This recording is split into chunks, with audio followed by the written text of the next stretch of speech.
What's up everybody, welcome back to another review video. Today we're going to be taking a look at Guardians of the Galaxy. I was able to pick this one up on the PlayStation Plus Extra tier. And my overall, top level thoughts on the game are, it's fine. It's nothing super special, there's nothing really inherently wrong with the game, but it doesn't do a ton to stand out. There are definitely a lot of positive aspects that made the game really fun, and definitely some things that I think they could improve on for the second one. But overall, if you're looking for a very linear action game with a pretty decent story, I recommend it, especially if you have the PlayStation Plus Extra tier. You don't have to spend the 40, 50, 60 bucks on the game. So, with that said, let's get into the pros and dive a little deeper on what I liked about the game. One of the pros for me was definitely the story. I found it really interesting, and I thought there were some really cool twists and turns, and it was a layered story that had some really cool character dynamics. Now, I am going to get into spoilers, so here's your warning if you don't want any spoilers for the story. But I thought the dynamic between Kor-El, Nikki, and Star-Lord was really cool. I was not expecting that kind of child, mother, father relationship to kind of drive the main story of the game. Nikki being your daughter, and then obviously later the reveal that she is in fact not your daughter, I thought was really cool. And they used her as basically the matriarch, the main enemy, the main boss, bad guy, whatever you want to call her, of the game. Definitely was not expecting that, and it made it a little fresh in my mind. I thought the Nova Corps was really cool. I've never been into comics or anything like that, so I don't know if their interpretation was, faithful to the source material or they took some liberties, but I thought they were really cool. They made for some fun fights and fun enemies, so that was definitely a positive in my mind. Thanos and the Soul Stone kind of being brought up or even seen at certain points throughout the story was really cool. I'm a huge fan of the MCU, and Thanos is one of my favorite villains in any medium out there.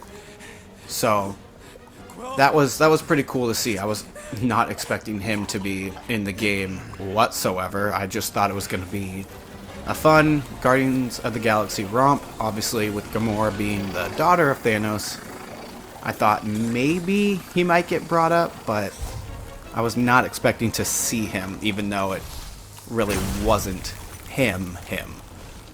I thought Drax was definitely a standout. His backstory with his family is super sad, and he's the way he deals with it and his humor when he's not even trying to be funny is awesome.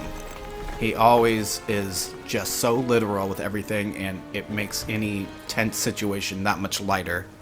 And he gave the game a feel that was fun. It wasn't this drab, the universe is ending, oh my god, we need to save everybody, everything's looking dark and bleak. It was colorful and fun, and Drax definitely played a huge role in doing that with his dialogue and his interactions between the different Guardians. Especially with Star-Lord, that scene on Nowhere where they're looking out into the void is absolutely stunning. And the conversation they have about Drax's family, Star-Lord's family, and then the kind of bond they have with losing those loved ones in their lives was really touching and really, really cool to see. Another standout was Adam Warlock. Again, have not been a fan of the comics. I've never been into him, so I have no idea if they did him justice or not. All I know is he is a fan favorite, and he's super powerful. He even wielded the Infinity Gauntlet at some point in the comics. But I really liked his design in the game. The all gold skin, the gold hair, the way he talks like he's William Shakespeare. I thought it all fit really well, and I thought he was really cool. You never knew if he was all the way your friend, all the way foe, maybe somewhere in between. So I thought that dynamic with him and the Guardians throughout the second half of the story really was definitely a positive and gave the game a nice twist, because at the beginning you think he's dead. He died during the Galactic War 12 years ago, and you're not expecting him to pop up, and then all of a sudden, boom, there he is, and all his golden glory. So I thought that was a neat touch. That was really cool. Some other positives are the art style. I thought the enemy design was pretty cool. It was not as varied as I would like, but overall I thought the aesthetic of everything was really cool. It was colorful, it was beautiful in some areas, and I thought the character models were awesome. The look of Gamora and Star-Lord, Drax, Groot, and Rocket, the core Guardians, I thought they did a really nice job with those character models. Some other ones, maybe not so much. Maybe we'll get into that with the cons section. But another positive, staying in the pro section here, is the music. The licensed music they used and chose for the game is fantastic. It's all old 80s stuff. It's wonderful. The original music they used, that they composed and came up with for battles or just walking around different planets and whatnot, it was okay. It wasn't special, but I wasn't like, wow, this sucks. I don't want to listen to this. It was a nice touch. It was cool. I thought the combat abilities were cool. They were able to link together, and you had some really neat combinations with that. Now, it's not in depth as, like, say, a Final Fantasy VII Remake, where you can take control of different characters there and kind of integrate different abilities with the materia system in that. I thought this was like a dumbed down version of that, but it worked. It wasn't anything too complicated. It wasn't something that you really had to dive really deep into with different either like skill points or anything like that. You had some ability points, but each Guardian only has 3 abilities plus their like super or mega ability. So nothing too crazy there. It was a pretty simple system to learn, and I thought they did pretty good with it. It wasn't anything to write home about, like I was saying, but overall I think they had a solid foundation, and if they do make a sequel, I think they have the minds there at Eidos Montreal to improve upon that combat system. 12. Oh wow, I thought she was at least 16. Peter. Now onto some of the cons. Building off of some of the pros about the combat system, we'll head into the negatives here. I thought the combat felt very stiff. I didn't think Star-Lord was a particularly agile character, even though he's not this big brute. He's definitely, got a little bit of build to him, but I was expecting, especially with his jet boots, to be able to zip around the battlefield pretty quickly.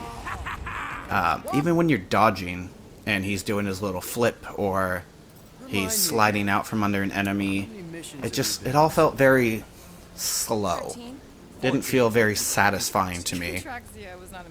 So that was definitely a negative for me, and not being able to switch between the Guardians I thought was a weird choice. I know it's supposed to be a Star-Lord story mixed in with an overarching Guardian story, but being able to play as Gamora, as, the deadliest assassin in all the galaxy, or Drax, this Catathian warrior who took down Thanos I thought would be super fun. And the Guardians are so varied with their build, whether they're a big brute like Drax, slender and quick like Gamora, or, you know, a tiny glass cannon like Rocket. I thought that could have really opened up different ways to attack the combat sequences that you would be in. Maybe if there is ever a sequel, we could see that, but as of right now, it's just Star-Lord and what he can do. Now, you can tell the Guardians, hey, use this ability on this enemy, but the lock-on system isn't good. I did not enjoy that at all. Using L2 to lock on and then R2 to fire, you know, not really that revolutionary when it comes to controls, but it just, it didn't ever feel like I was able to lock onto the correct enemy. I would be aiming in that general direction, and if there was 3, 4, 5, 6 enemies right there, it would target one of them, and then I'd have to let go of L2 or try and use the right stick to move my camera around and maneuver it so I could lock onto the correct enemy. It just felt like a chore. It didn't feel fluid, it didn't feel natural, it just felt like Star-Lord didn't know what he was doing, and in turn made me feel like I didn't know what I was doing. So that got a little frustrating at points, but moving on from combat and all of that, some of the graphics seemed a little washed out. Like I was saying, the character models I thought were great. Some of the landscapes on like Mukla 4 and other planets I thought were absolutely beautiful. But some of the finer details in different close-up shots I didn't think were anything special. Which is fine. Not every game needs to look like a God of War or something like that. It was just a little disappointing. Again, very beautiful in some spots, very colorful. I really do like that, but it just felt washed out and almost like a grain or like blurry. So that wasn't great. Moving back into the combat a little bit, I thought the huddles were just pointless. Huddles, if you don't know, are a way to boost the morale of the Guardians, and it basically resets any cooldowns on your abilities you have. I believe it heals everybody up to full, and you can basically spam abilities. So that's always nice, and that's really cool, but the way that you were able to do it felt forced. I thought the writing was absolutely terrible. It felt corny, it felt cheesy. The reactions from the Guardians never really fit what you were saying. I don't know what to tell you, Mom. It just, Your security staff have been sleeping on the most of the job. time when I would call a huddle, I'm not they'd be hiding like, anything. oh my god, yes, this is going great. My blades thirst for the blood of my enemies. And then Star-Lord, you have two choices, and if you choose the correct one, he would say, oh, haha, yeah, awesome guys, we're doing great out there. But don't let that thirst for blood really, you know, make it so you're not making the right decision. Let's, you know, think about this methodically and go about it in the right way. And then all the Guardians go, yeah, awesome, whoa. It didn't fit. It didn't make any sense. So if that is a mechanic in a sequel at any point, I think it needs a lot of refinement. It could be something really cool and really awesome, but it just fell so flat for me. So that was one of my biggest disappointments of the game. Cool thing about it though was anytime you got the answer correct in the huddle, it would play one of the 80s songs or one of the licensed music tracks, and so that was cool. That was the only positive about the huddles. Another negative was the slow walking. It's such an antiquated thing in video games now where you're telling a story in your game, it's linear, and you're in a section where it's either characters talking to each other and building up that kind of rapport and that dynamic between them, or they're talking about some lore or some story beats or whatever it may be, and you are just walking at a snail's pace. It's the developers trying to pad the game length. And yeah, instead of allowing you to just be able to go at your own speed and like sprint or run faster or whatever it may be, you're walking slower than any other point in the game, and it's really aggravating. If you want the player to be able to hear what the Guardians are saying in your story, don't slow them down. Make the level a little bit longer, or like add some really interesting things along the way to keep the player engaged. When I'm walking slow, when all I want to do is just move at a decent speed, it really just takes me out of the experience, and I was not a fan of that. It's this kind of the same thing of like going through a corridor or a doorway, like getting down underneath and going through a tunnel, and you're walking really slow. It's just the game's way of hiding a load screen, essentially, which I get, that's fine, but That's why you come up here. I think there can be some better ways of going about that. So I did not like that whatsoever. The visor for Star-Lord is really janky to use. Think of it like the detective vision in the Arkham games or the eagle vision from the Assassin's Creed games. It's similar to that, A lot of people but it felt tacked on, like it was a last minute decision. loved ones when they die. You use it to scan different items in the world for different lore, or to find a crack in the wall for Drax to break, or chords for Gamora to cut. There, my mom. And that leads me to like different puzzles, I want to say. That's kind of a strong word. They were pretty simple to figure out. But normally it would be Star-Lord needs to shoot this water with his ice on his gun to form a landing spot, and then Thanos murdered my family. Drax needs to move a giant column so we can get up over here. Or, hey Gamora, there's a spot on the wall. Why don't you stick your sword in it and then launch me up? That was really about it. There wasn't a ton of variation with anything like that with the Guardians. It was, here's what you can do, and there's not going to be a lot of depth here. It wasn't like you had to use all 5 of the Guardians' abilities to figure out a way through the cave or whatever it may be. It literally was just, hey Groot, can you make a bridge with your branches? Cool, thanks. It was very simple and didn't really add a ton to the game.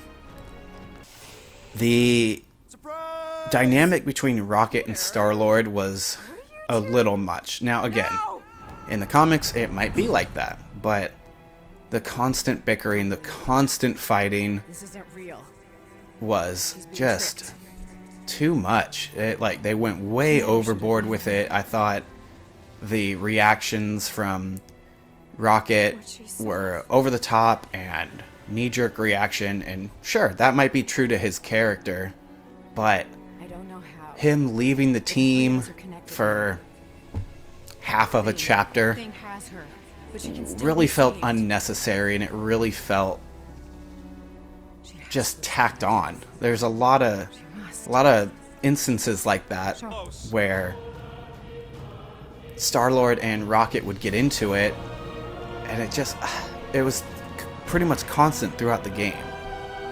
There were definitely moments where they would quote-unquote like make up, but it felt like it was too much, and definitely something I would like to see evolved going forward if there is ever a sequel. The melee is absolute trash. I did not like it whatsoever. It's just spam square and hope for the best. Sometimes the enemy would counter and there would be a little circle on the screen, and you would have to push either like triangle or circle, square, whatever the button may be, when that circle turned green. If you didn't, you would get hurt. If you did, then you would pretty much just knock them out. But it was weak. I understand that's not the point of the game. The point is to kind of run and gun with Star-Lord and use the different Guardians abilities, but there are points where you're gonna have to melee, and it felt weak. Like, it felt like your punches didn't have any weight behind them. It didn't feel like you were making a dent. You just were hitting them to hit them, and that was disappointing. And the last con that I'll go over is the platforming. It just straight up was not good. I did not enjoy the platforming whatsoever. Like I said earlier, Star-Lord feels heavy. He doesn't feel light and agile, even though he's got these boots. Are called rocket boots. You can literally use them to boost yourself up really high or go really fast. That never happened.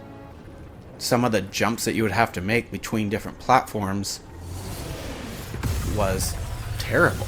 Like, you would jump and then press X to use your double jump, and you would just go up in the air 2-3 feet and fall into the pit. So you would go, okay, I need to redo this, and so you'd wait half a second to press the double jump again, and this time you would make it, and you'd be like, okay, cool, I think I have this. The very next one, you fall into the pit. Now, you could jump and then you circle to dash forward, and sometimes that was better, sometimes it was not. But either way you go about it, it was bad. Felt bad, it was frustrating, and overall was maybe my least favorite aspect of the game. I really want to see them overhaul that and have Star-Lord be a lighter, more agile character. So if they do have platforming moving forward, it feels good to do. It doesn't feel like a chore to get through this section just to make it to the next combat sequence. So there you have it. Those are my thoughts on Guardians of the Galaxy. Overall, it's a decent time, pretty fun, definitely a lot of flaws. But if you have the PlayStation Plus extra tier, I recommend giving it a shot. It's a decent action game with a fun story, fun characters, and if you're looking to kill 10, 15, 20 hours, I think this is a fun game for you to try out. But I'm looking forward to a sequel if they ever make one. I think there's a lot to improve on, and I think the developers can definitely look at this game, learn a lot, and apply that moving forward. So hopefully we can get a better game on the second one. But what did you think of Guardians of the Galaxy? Did you love it? Did you hate it? Do you want to see a sequel? Let me know down in the comments what you think, and I'll see you next time.